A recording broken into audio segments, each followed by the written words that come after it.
Palavra pra cima. Espírito Santo de Deus, nós te rendemos graças por mais um quadro Palavra pra Cima, hoje falando sobre os acontecimentos, sobre o que pode acontecer, não, o que vai acontecer nos últimos dias, Pai. Te rendemos graças por essa palavra impactando os nossos corações e nos trazendo ainda mais senso de urgência para pregar o Teu Evangelho, para trazer as Tuas boas novas, não só com palavras bonitas, mas também com uma vida prática, com uma vida diária, Pai amado, praticando o Teu Evangelho. É o que nós te pedimos e já te agradecemos no santo e poderoso nome de Jesus. Se você pode, abra sua Bíblia comigo, já no Novo Testamento. Eu queria que você abrisse ela no livro de Mateus. Mateus capítulo 25 é o nosso verso do dia de hoje. Mateus capítulo 25, 31 e 32.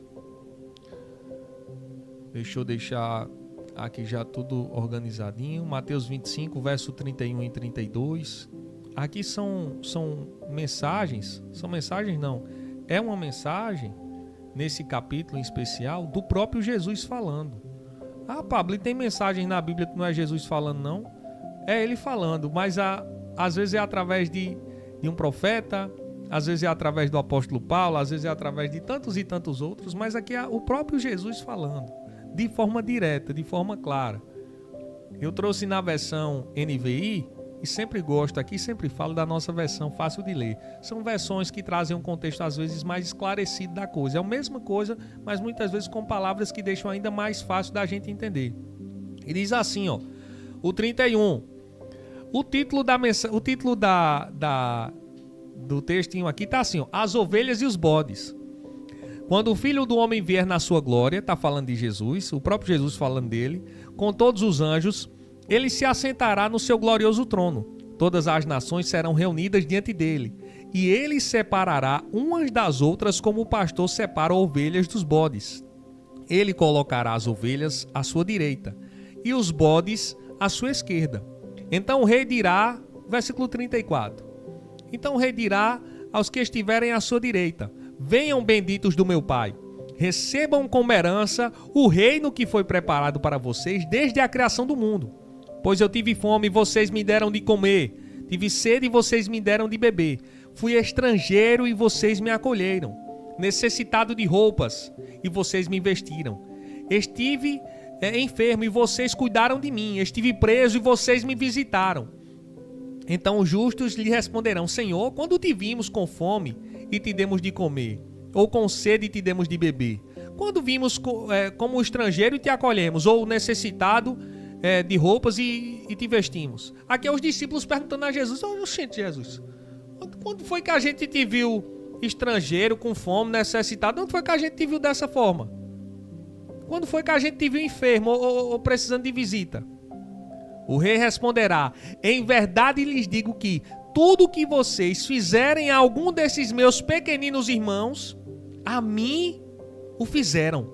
Então ele dirá aos que estiverem à sua esquerda: malditos, apartem-se de mim para o fogo eterno, preparado para o diabo e os seus anjos. Pois eu tive fome e vocês não me deram de comer, tive sede e vocês não me deram de beber, fui estrangeiro e vocês não me acolheram, necessitei de roupas e vocês não me vestiram, estive enfermo e preso e vocês não me visitaram.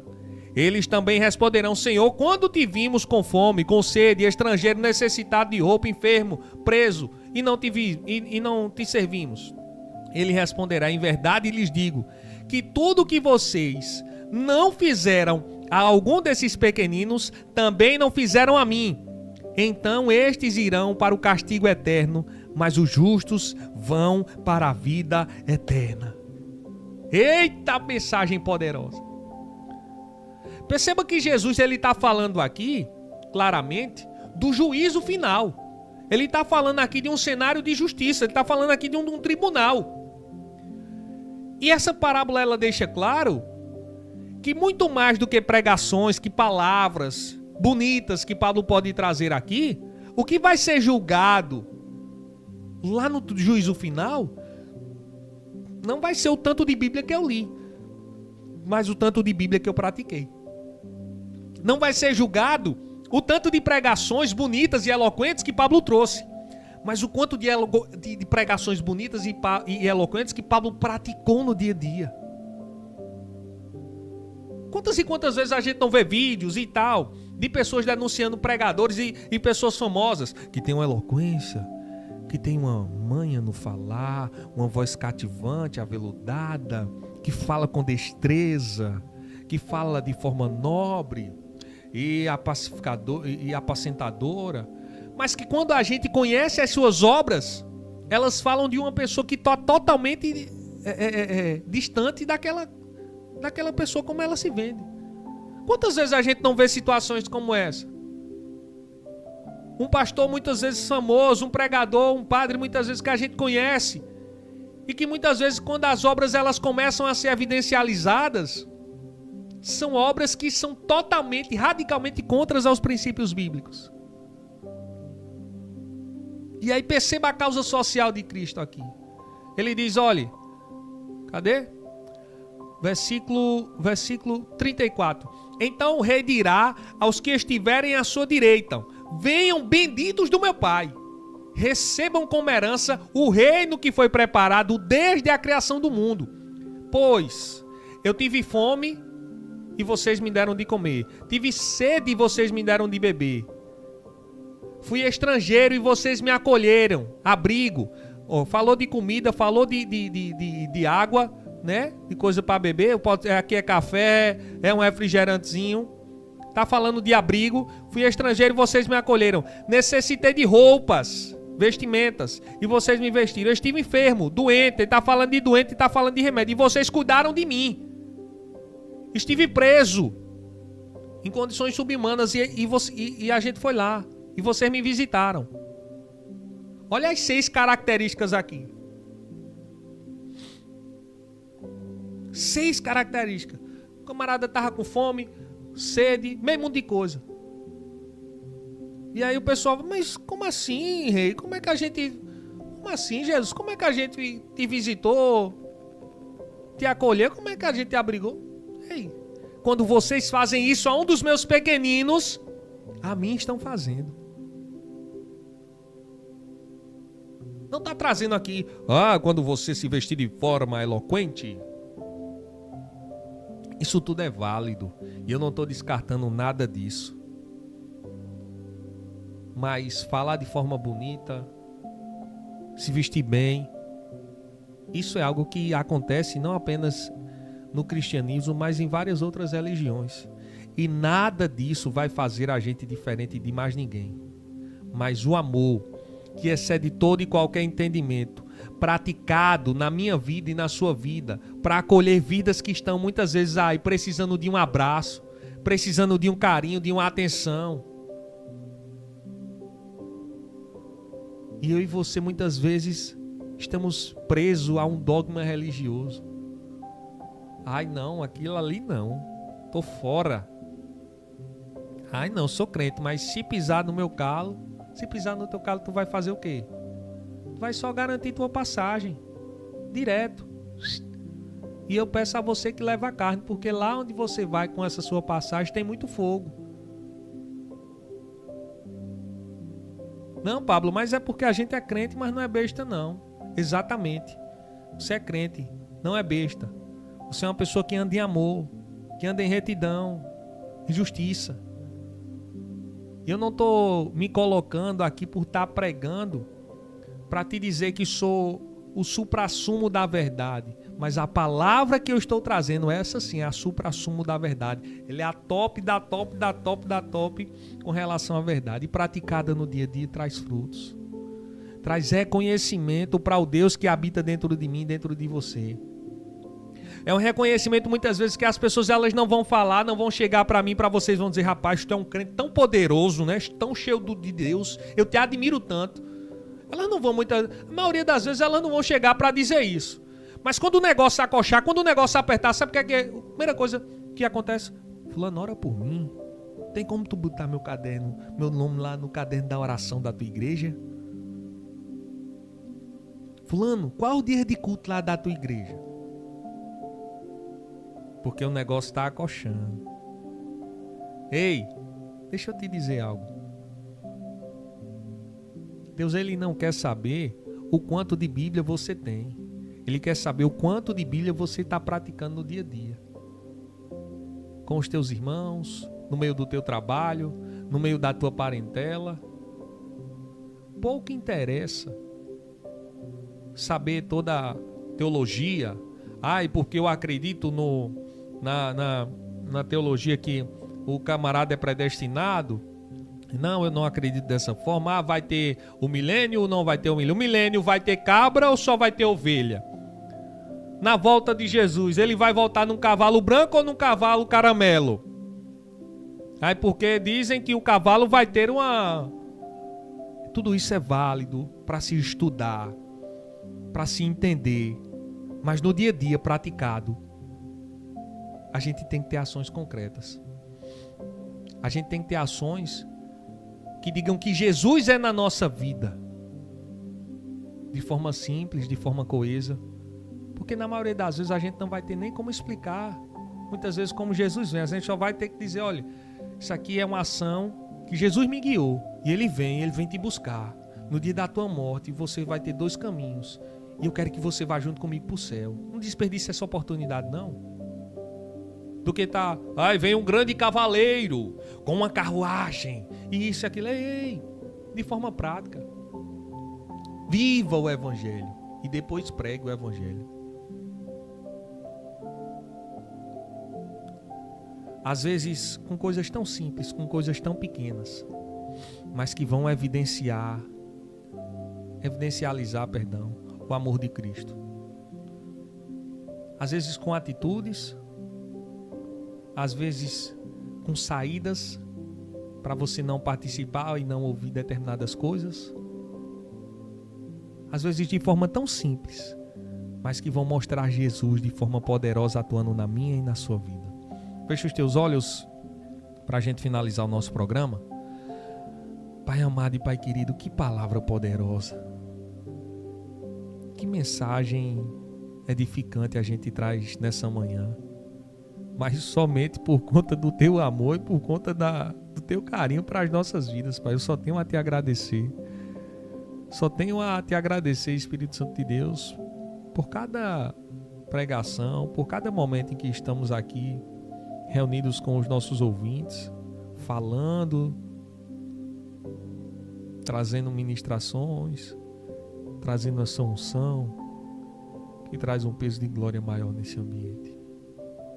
Eu te rendo graças em nome de Jesus, Espírito Santo, por essa palavra que nos desperta a viver ainda mais o teu Evangelho. Eu quero trazer e eu sinto, em nome de Jesus, Pai amado, eu quero trazer e eu sinto uma direção de termos agora 30 segundinhos para você orar ao Senhor, para nós orarmos ao Senhor, pedindo perdão, muitas vezes em situações e em momentos onde a gente viu pessoas necessitadas e a gente se negou a fazer.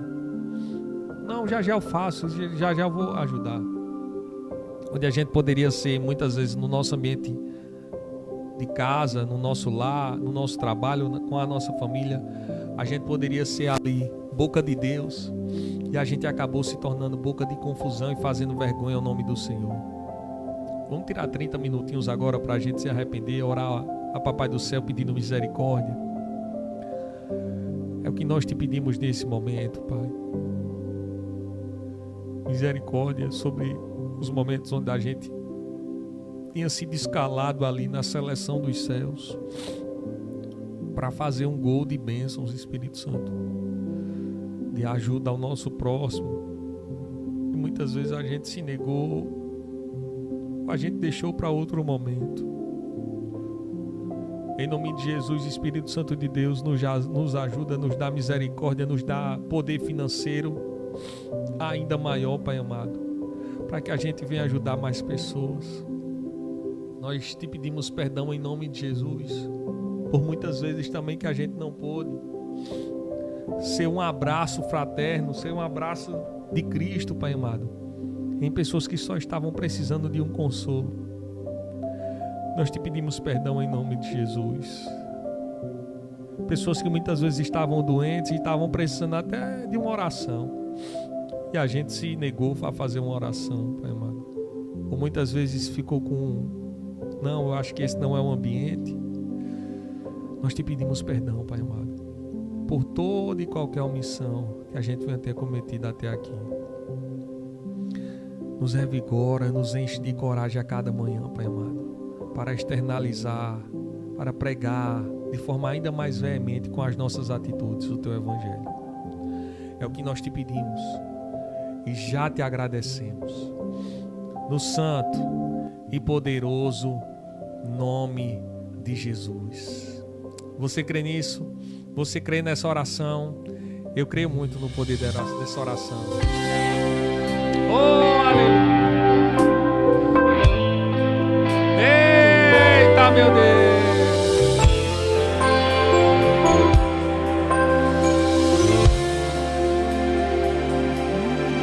Minha fé não está firmada nas coisas que podes fazer. Ele é Deus na minha vida e na sua vida. A te adorar pelo que és. Você pode até achar uma frase banal, mas e ainda nesse finalzinho de programa eu quero trazer um testemunho. Eu sinto inclinação para isso. Uma vez eu e meu pai, eu estava no metrô indo para a rodoviária e o Espírito Santo me inclinou para dizer uma única frase a uma senhora, e pelas vestimentas, pela forma que ela estava ali, a gente entendia que ela era evangélica. E a frase que o Espírito Santo me inclinou para dizer a ela foi: Jesus te ama. E quando eu tive aquela inclinação, a primeira coisa que veio na minha mente foi: mas ela já sabe que Jesus ama ela. E eu peguei e... como é que eu vou dizer a ela que Jesus ama ela? Eu tinha ganhado um panfleto no meio da rua. Peguei o panfleto e escrevi: Jesus te ama! Exclamação na parte de trás do panfleto, que estava todo branco, e dei a ela. E quando eu dei o panfleto a ela, ela olhou para mim com os olhos cheios de lágrimas, começou a chorar, guardou o papel, e naquele exato momento, ela chorando ali em lágrimas, meu pai ainda disse: ó, meu filho e tal, tá comigo. Eu senti que eu fui resposta de Deus para ela. Algo simples, que com certeza ela já sabia que Jesus o amava. Mas às vezes na simplicidade, com coisas que a gente até já sabe, mas é que Deus se manifesta para dizer: olha, eu sou o teu Deus, eu estou contigo. Programa Pra Cima. Amanhã eu volto com o nosso líder de audiência de todas as manhãs. Um forte abraço, um cheiro no teu coração. Tá nos escutando através do nosso canal do YouTube? Já aproveita, participa, se inscreve e deixa o teu like. Eita, Deus amado! Ele é Deus, Nada eu for. Ele é Deus. Okay. Se tudo der certo, Ele é Deus. Mas se não der, continua sendo Deus. Eita, glória a Deus! Eu adoro pelo que Ele faz, mas eu adoro pelo que Ele é. Haja o que houver, sempre será Deus. Ei, não adoro